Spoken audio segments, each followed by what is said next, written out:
Assalamu alaikum. In this video, we will start with Unit 4, which is about electricity and magnetism. The first chapter that you are going to study in this unit is Chapter 16, Capacitors. Throughout the lesson, make sure that you are able to define a capacitor, explain charging and discharging of a capacitor, apply the charge-voltage relation, define the capacitance of a capacitor, calculate the electrical energy stored in a charged capacitor, study the RC circuit in the case of charging and discharging of a capacitor, and apply the laws of series and parallel grouping of capacitors. In this video, we are going to study the definition of the capacitor and the charging process of the capacitor. Maybe it is the first time that you hear about capacitor. So what is a capacitor? A capacitor is a two-terminal electrical component that is inserted in an electrical circuit. A capacitor can store a certain amount of electrical energy and release it in a well-regulated period of time. Capacitors have many shapes, and as you can see in this figure, some are circular and some are rectangular. Where do we see capacitors and what are they used for? A capacitor is used in a flash of a camera, in loudspeakers, radios, and telephones. What is the capacitor composed of? A capacitor is composed of two metallic plates, which are called armatures, separated by an insulator. This insulator is called a dielectric. Inside a circuit, a capacitor is usually represented by the following symbol. To store energy in a capacitor, we have to charge it. This process is called the charging of a capacitor. Initially, a neutral capacitor is connected in series with a generator and a resistor. What do we mean by a neutral capacitor? A capacitor is said to be neutral if the charge of its plates is equal to 0, or if its plates are neutral. That means the number of electrons is equal to the number of protons on each armature. This is given by QA equal to QB, which is equal to 0. When the charge on each plate is equal to 0, then the potential at each plate is also equal to 0. We say that VA is equal to VB, which is equal to 0. Therefore, the potential difference across a capacitor, which is defined by UAB equal to VA minus VB, is equal to 0. On the other hand, the potential difference across the generator is different from 0 because there is a potential difference between the points P and N. UPN is equal to VP minus VN, which is all positive. Therefore, we can say that the potential at point P is positive and the potential at point N is negative. To start charging a capacitor, first of all, we have to close the switch. At this instant, the electrons are attracted from the plate A towards the positive pole of the battery, and at the same time, electrons moves from the negative pole of the battery towards the armature or the plate B. Therefore, the plate A becomes positively charged and the plate B becomes negatively charged. Then QA is equal to minus QB. The potential at point A is different from 0 and the potential at point B is different from 0. Then UAB is different from 0, but the potential difference across the generator is greater than the potential difference of the capacitor. We say that UPN is greater than UAB during the charging process. At the end of the charging process, electric equilibrium is attained.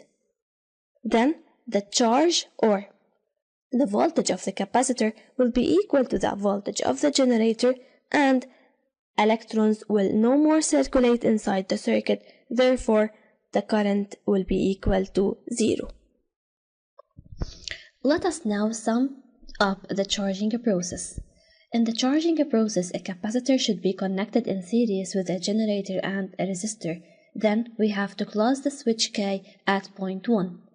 In this table, we are going to show the voltage across each component of the circuit at time t is equal to 0 and at infinity. First, the voltage across the terminals of the generator at any time t or in its general form should be given by this equation. UPN is equal to UAB plus UBN. This is according to the law of addition of voltage in series connections, where UAB is the voltage across the capacitor and UBN is the voltage across the resistor.